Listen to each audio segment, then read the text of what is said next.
Assalamualaikum warahmatullahi wabarakatuh. Saya Melda Nazwa Amalia dari jurusan Teknik Informatika. Saya mengambil judul Dosa Meninggalkan Sholat 5 Waktu dengan Sengaja. Saya akan langsung menjelaskannya. Sholat merupakan rukun agama Islam yang kedua. Sholat juga menjadi amalan yang pertama kali dihisab oleh Allah Subhanahu wa Ta'ala. Sehingga apabila seorang muslim meninggalkan sholat baik dengan sengaja maupun tidak sengaja, ia akan mendapatkan dosa yang sangat besar. Bagi muslim yang sudah terkena kewajiban sholat karena sudah balik dan berakal, kemudian meninggalkan sholat dengan sengaja, dihukum syirik dan kufur. Nabi SAW bersabda, beda antara seorang mukmin dan antara syirik dan kekafiran ialah meninggalkan sholat. Beda antara kita dengan mereka orang-orang kafir itu ialah meninggalkan sholat. Maka barang siapa meninggalkannya, sesungguhnya ia telah kufur. Sholat itu hukumnya wajib, namun sebagian umat Islam ada juga yang meninggalkan sholat 5 waktu, baik karena lupa ataupun sengaja. Lupa karena kesibukan dalam bekerja, sehingga sampai lupa waktu ketiduran, atau karena ada hal tertentu menyebabkan seorang tidak boleh melakukannya, seperti haid dan nifas. Tapi ada juga yang meninggalkan sholat karena kesengajaan, misalnya karena tidak tahu tata cara, belum memahami hukum Islam secara benar, ataupun karena malas. Dalam Al-Quran, orang yang dengan sengaja meninggalkan sholat hukumnya dosa. Bahkan ada ulama yang menghukuminya dengan kafir, sebagaimana pernah disampaikan Rasulullah SAW, bahwa yang membedakan orang Islam dengan kafir adalah sholatnya. Berdasarkan hal ini, maka para ulama menetapkan bahwa orang yang dengan sengaja meninggalkan sholat bisa dihukumi dengan kafir. Ibnu Qayyim al-Jauziyah mengatakan dalam kitab As-Salah, kaum muslimin sepakat bahwa meninggalkan sholat 5 waktu dengan sengaja adalah dosa besar yang paling besar dosanya.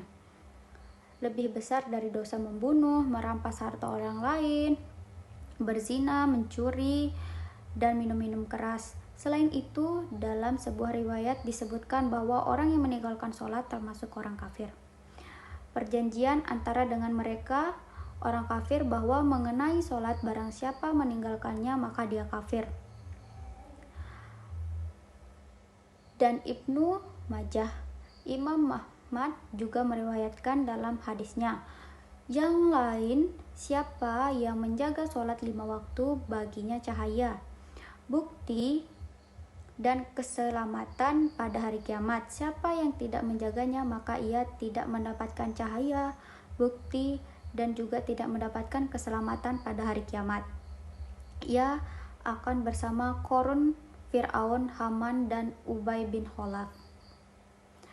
Sholat adalah awal perkara yang dihisab pada hari kiamat.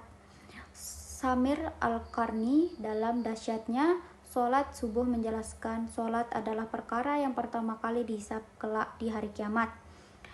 Pendapat ini bersandar pada sebuah hadis sahih yang diriwayatkan dari Abu Hurairah, bahwa Rasulullah SAW bersabda, sesungguhnya awal sesuatu yang diperhitungkan dari amal sehingga hamba di hari kiamat adalah sholatnya. Jika sholatnya baik maka dia beruntung dan selamat, jika sholatnya rusak maka dia rugi. Jika kewajiban fardunya ada sesuatu yang kurang, maka Allah berfirman, lihatlah apakah hambaku ini memiliki amalan sunnah, maka amalan sunnah itu menyempurnakan kekurangan amal fardu, kemudian semua amalnya menjadi seperti itu. Sholat dapat mencegah perbuatan dosa. Imam Muslim yang meriwayatkan dari Abu Hurairah bahwa Rasulullah SAW bersabda, melaksanakan sholat 5 waktu, melakukan satu sholat Jumat diikuti dengan sholat Jumat yang berikutnya, melakukan puasa Ramadan diikuti dengan puasa Ramadan yang berikutnya, dapat menghapus dosa-dosa kecil yang ada di antara amalan-amalan ibadah tersebut jika dia menjauhi dosa-dosa besar. Meninggalkan sholat 5 waktu juga termasuk ke dalam penyebab utama masuk neraka, seperti dijelaskan dalam surat Al-Mudassir ayat 43 sampai dengan 48. Mereka, para penghuni neraka, menjawab, "Kami dahulu tidak termasuk orang-orang yang mengerjakan sholat, dan kami tidak pula memberi makanan orang miskin, dan adalah kami membicarakan yang batil bersama dengan orang-orang membicarakan, dan adalah kami mendusta hari pembalasan hingga datang kepada kami kematian, maka tidak berguna bagi mereka syafaat dari orang-orang yang memberikan syafaat." Bagaimana jika lupa mengerjakan sholat? Hanya ada 4 golongan yang boleh meninggalkan sholat,